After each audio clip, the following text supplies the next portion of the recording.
Welcome back to another James Bond review. This is now episode 22 of the James Bond review series, and we are reviewing sort of the infamous Bond film, isn't it really? 22, Quantum of Solace from 2008. Daniel Craig returned, of course, to James Bond, was now 40 years old at the time of recording for this film. So this film is the first ever direct sequel to a previous Bond film. You could argue a few of Sean Connery's and Roger Moore films were sequels. This is the first actual, like the producer said at the start, before the film came out, this film takes place literally just minutes, hours even, after the Casino Royale finished, with of course James Bond taking Mr. White away in his car. To be fair, the opening sequence is actually pretty good before the pre-title sequence. It's pretty good. I mean, James Bond in an Aston Martin DBS. It's very good, like I said, very good classic kind of, Aston Martin chase, very much kind of similar to GoldenEye in the setting. It's a very good, really, not much to really be ashamed by. But it is that, of course, like fast camera shot, so it's quite distinctive to what's going on. And again, there is no gun barrel. Of course, I put one on the start of the video, but the gun barrel is actually the end of the James Bond video. James Bond film, sorry. Personally, I'm really against this. I mean, pretty much all of Daniel Craig's films have had the gun barrel. I mean, Spectre and No Time to Die, the only ones with the gun barrels at the start. It's not big. I mean, you shouldn't judge a book by its cover, but I mean, it'd be better if it was. However, M has returned as Judi Dench, so yet again she's OEM, which is again nice continuity. I do like that, but again there is still no Q in the film just yet. So Mr. White is being interrogated, whether the people that are working for MI6 are actually undercover for, of course, that secret organisation, which of course we then see them turn against James Bond and M and start firing upon them.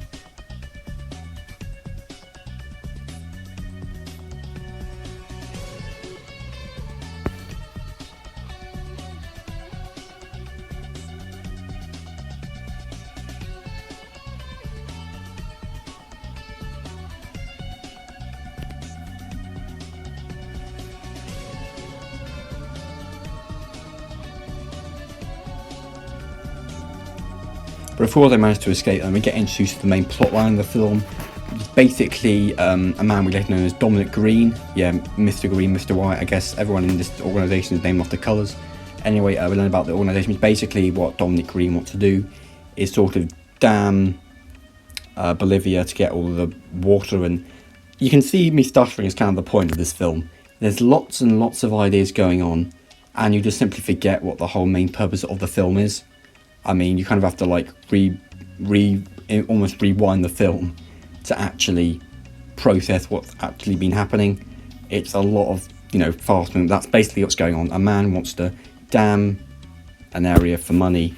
And, the main point of this film is it's all about kind of finding out what that organisation is and what it links into the bigger picture. To be fair, this fight sequence is actually pretty good.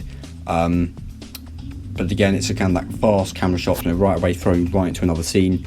And we are introduced to the main Bond woman accomplice of the film, which is Camilla Montez, which is played by Oleg, not a clue how to pronounce the last name, Linko. I think it's pretty good. Oleg Linko, probably correct me if I'm wrong in the comments. So yeah, that's who he accompanies with, because he of course knows Dominic Green and Mr. White. But again, not too memorable really. I mean, nothing about Quantum of Solace is really memorable and worth remembering. I mean, it has probably the most pointless henchman of the entire series, which you'll see in just a second, who is a man just named, no context at all, Elvis, played by Antilo Dubman. Again, I'm not sure if I pronounced that right. I mean, yeah, a henchman who works with Mr. White, of course, but doesn't really do much. I mean, kind of like, Oddjob had his hat, George had his teeth. Elvis is just Elvis, and there's not really much to it. I mean, when you think Elvis, you think of the singer, and he has no relevance to him either. So to be fair, the next scene in the boat is actually pretty good. I mean, it's pretty good action scenes. Again, through the fast camera shots, but it goes on. There's boats going around, guns in the water. It's all pretty good.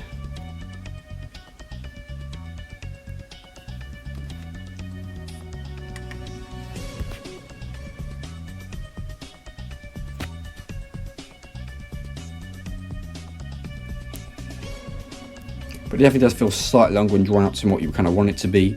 So although there's fast camera work, what's going on actually is pretty cool. To be fair, that motorbike scene we just saw there was probably the best bit of the film. It was pretty good. I mean, of course, Skyfall opens like that, which of course we'll get onto in 2 weeks.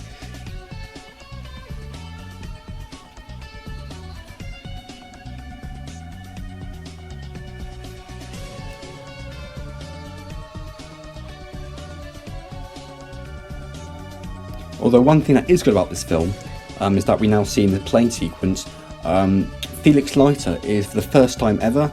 I mean, it took, what would that be, 2008, that'd be what, 46 years, but finally, after 46 years, we get a returning Felix Leiter character, played by Jeffrey Wright, who is a very good actor. I think he's a really good Felix Leiter, and he's really good obviously into the story, and that he's actually kind of, not really a double agent, of course, but, you know, working for the CIA, of course, but also on the quantum sphere of influence.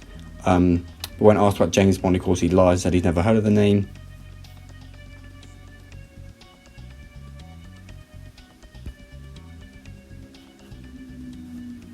But Mr. White tells him that he basically just wants James Bond dead, but of course that doesn't happen.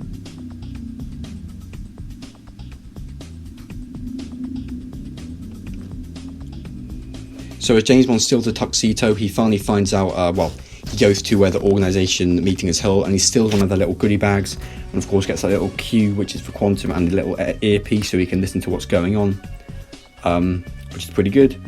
Of course, again, whilst he is listening to what's going on, he managed to kind of tap into what Mr. White and audio file and starts speaking to him.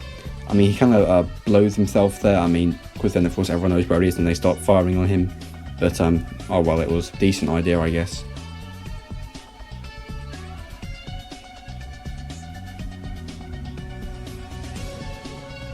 Bill Tanner, of course, does again return as before, which is pretty nice.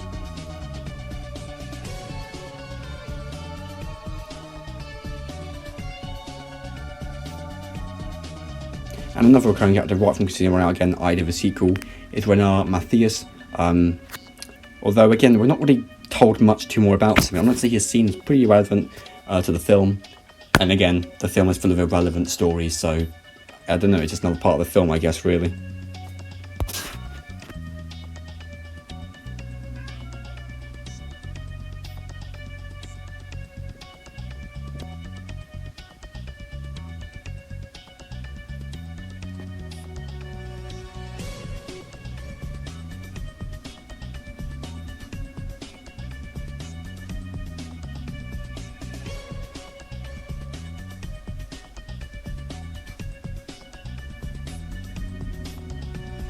The whole point of Quantum of Solace really is that this is basically a revenge story for, of course, the girl that died at the end of the last Bond film. It's sort of in a way is what On Her Majesty's Secret Service to Diamonds Are Forever should have been, in a way, because of course James Bond wants to get revenge for the woman that he loved in the previous film. So that's kind of the main point of what's going on here. It's just executed pretty poorly. I haven't really got too much to say about this film, sorry.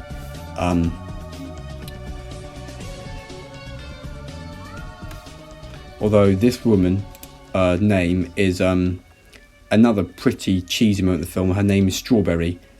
That's her name, Strawberry. Played by Gemma Artion. I think that was pronounced correctly. She was in some of the Johnny English films, and she actually had some good moments. I mean, along with Camilla. I mean, she's in one of the Johnny English films as well. She's had lots of good roles, but this one, I mean, again, it was a Bond film. Like I say, no Bond film's actually terrible, really. I love all the Bond films, but this one really should have done better than what it actually did do.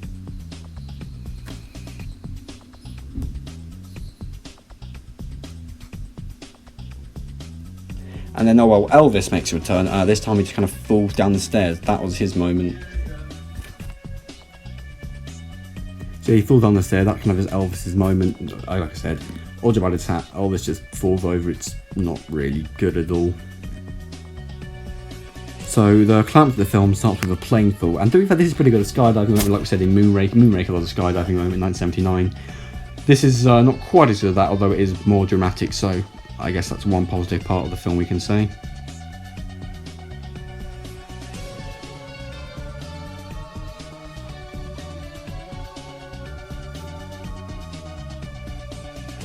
mean, again, we do get a bit of background behind more of Camilla's background, but again, it's kind of just irrelevant to the bigger picture.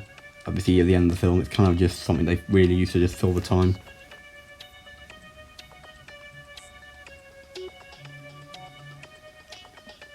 So we then get the main. Of course, this scene here is the main. Well, it's the poster, the poster body art of the DVD cover for the film. However, only really for about 10 seconds. So I don't know, a bit of clickbait, really, if you want to think of it like that. Not much really to say about that. Don't know why I mentioned it. Really, it was pretty irrelevant. Although that scene is kind of quite good. That's a sort of drop of the gold thing, isn't it? Getting someone killed but having their body covered in paint. Or in this case, really black kind of oily paint.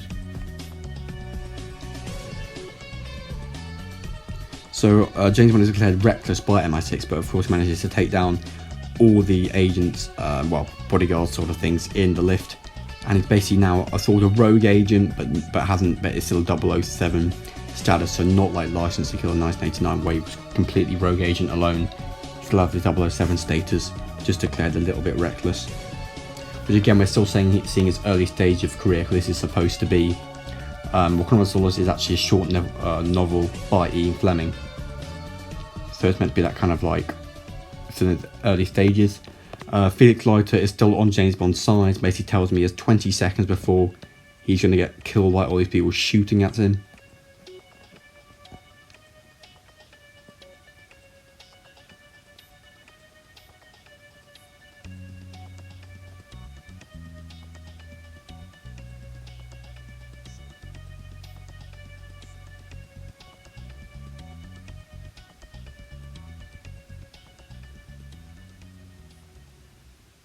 Then the film kind of just starts to steadily end, really, with him saying he can't really give him the money.